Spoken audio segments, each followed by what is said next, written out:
friends, and welcome back to my channel, Minimum Player Count. I'm Stephanie, and today we are taking a look at Factions Battleground.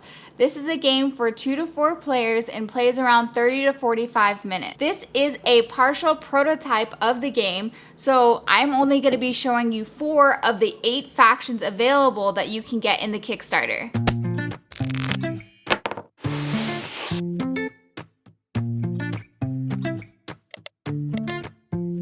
So, what Factions Battleground is about? This is a combat fantasy strategy game where you are going against your opponents to win this game. How to win this game is the first person who reaches 25 or more points wins. Points are awarded by killing your opponent's units. Every unit has a cost that is shown on the card. That cost is equivalent to points that your opponent will get by defeating that unit. In this video, I'm going to be going over the 2-player variant. There are 3-player and 4-player variants that you will discover on your own, and that will change the gameplay for you on setup and how to play. But just so you know, this is a 2-player overview, so in case if you're wondering of how it will play with 3 or 4 players, I will leave that up to you. How this game is different is that there is no luck involved in this game. You'll be setting up your board each time you play, and also there is no deck. You will have your cards in your hand and you'll be able to play them out depending on how much they cost. And also there is no player turns, meaning that every time you spawn or put out a unit, every unit will go off of initiative that is shown on the card. So there are no waiting for turns on this type of game. You're just going off of initiative based on the units that you have on the map. Another thing that is different on this game is every faction that you have has different strengths and weaknesses. Though you may have the same units as your opponents, those units will have different varying benefits or disadvantages based off of the faction that you choose, which is very cool for this game. When you set up the game, you set up the board based off of tile advantage and resource advantage. So one person will get the tile advantage and the other person will get resource advantage. Tile advantage is letting one person get one more tile out on the board, and resource advantage is having one person decide if they want mana or gold closer to themselves for an advantage of getting those resources. After the board is set up, you and your opponent will roll a die to determine who will start spawning in units. When you have decided what units to spawn in, you will place those on your 2 spaces that are available on the board. While you're in the home base or the spawning area, you cannot receive any damage, but you can place units in either one of those that you choose, and there's no limits to how many units you can spawn into a particular base. Movement is particular because when you are moving onto a home tile, you can move diagonally onto your space, which is a great movement and strategic advantage.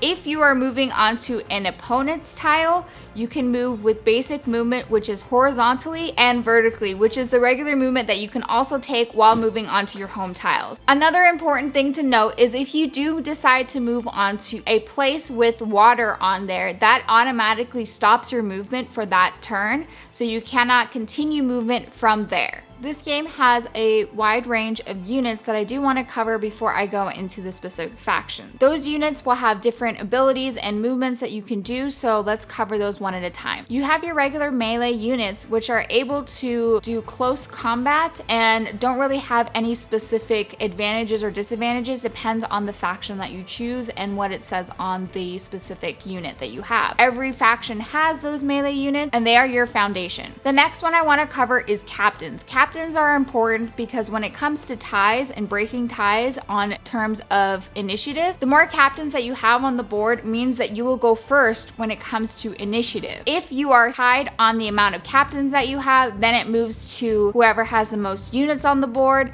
And if you're still tied with that, then it moves to whoever has the resource advantage. Captains also have a cool use, which is able to move other units that are farther down on the initiative track. So they are able to command them to do their movements before their initiative has actually started. Aerial units are also very cool. These units are not halted by areas of water so they can move through them because they are in the air. Aerial units cannot be attacked by melee units and can only be attacked by ranged or spell attack. Even if you are able to do a ranged or spell attack, the opponent will have to roll a die to see if it actually lands and hits that aerial unit. An aerial unit can also land to hit and do melee attacks, but you also have to know if you do land, you cannot go back into the air after your movement. Ranged attacks are just like you would think as an archer. They're able to attack from farther away, which can give you great strategical advantage. There are also spell units. Spell units are using the mana that you have collected to give specific spells that are depicted on each unit. So those spells can be different, but they can be great and a great advantage to you and your faction. Now let's go over the 4 factions that I have here in my pre-prototype copy.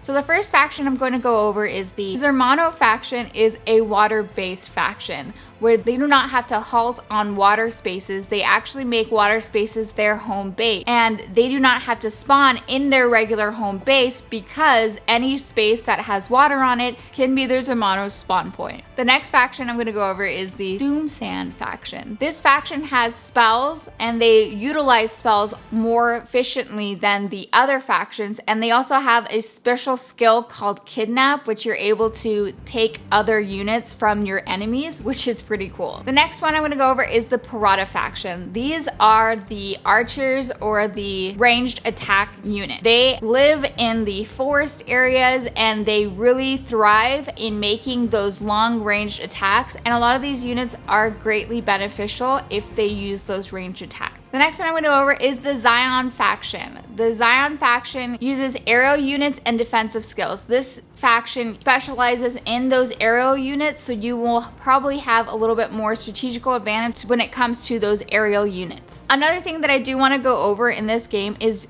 when you take damage, there are tokens that you will use to show that you have taken damage on that unit. Once, of course, a unit has been destroyed, you cannot respawn that unit into your game. This game is very strategic, and every unit, like I said, can have different advantages and disadvantages. You do have to read what's going on with the factions, but they do have certain tokens that you can use to show when a unit is in the air or when a unit is exhausted, which is very helpful. Another thing to note in this game, which is different, is that this game, you cannot move through or over your own unit. You have to actually plan things out. Once a unit is on a space, that unit can be the only one that is on that space in this game. So you cannot have one unit go around it or over it. Even if it's an aerial unit, you have to make sure you're planning strategically to not have too many units out on the same time so that you're not trapping yourself into a corner. Now that I have gone over the basics and an overview of factions, let's talk about final thoughts. Final thoughts for a factions battleground. So, as you know, if you have seen my videos, I am not big on PvP games because I am not that strategic. I feel like I don't really get the mechanics of the game a lot. But this game just did something for me that just made me feel like I actually knew what I was doing. It reminded me of some games that I play on my phone where you're spawning units and things like that and actually building them up to do specific movements. And this game was easy enough for me to understand, but still strategic enough that we were going back and forth on this and trying to really, destroy each other. But this game was a lot of fun. I think that once the final product comes out, I'm so excited to see what the other 4 factions can do, because these 4 factions that we have here are very different. And though I could see some of these factions being really good against one another, I still am to the point that I would like to see how it actually plays out, because the tile advantage and the resource advantage is very helpful in this game. Sometimes, depending on the units or the faction that you have, certain advantages can be more helpful. Like if you are playing with the Zermano faction, really tile advantage isn't really that, I think, important to you, because every faction has some water spaces, so you know that when you have that faction that you can really just take advantage of where people have placed that water. But I really enjoyed this game. I actually won this game when we played it in a 2-player game, which is like amazing. I never win on these games. So this made me love this game that much more, because I was able to actually win on a game that was PvP against what I would consider the PvP master when it comes to me and my boyfriend in a 2-player game. But it was really cool and refreshing, and it's a game that I would actually love to play again, which is really amazing for me to say, because I do not like PvP, and this game just like was so cool and strategic, and I love the different movements and the different abilities that each unit can do, and you were trying to, you know, go to capture your units on one side, and while avoiding where my opponent had that thief unit, where I was trying to make sure that he didn't take all my units away from me, because that was really cool for him but not so great for me. But I love this game. I think it was really fun. I do think that there are some things that they are working out on this. As I said, that this is a prototype. Some of the components and the rules can be changed when it goes to the final version. So I'm super excited to see what they do with that. But thank you guys so much for watching this Kickstarter preview video. If you like my videos, please make sure to like, subscribe, and comment down below. I love hearing from everybody. Also, as we are getting closer and closer to the holiday season, I am going to be doing a 12-day giveaway on my channel, which is just amazing. These are brand new games that are going to be coming to you, so make sure you hit that notification button.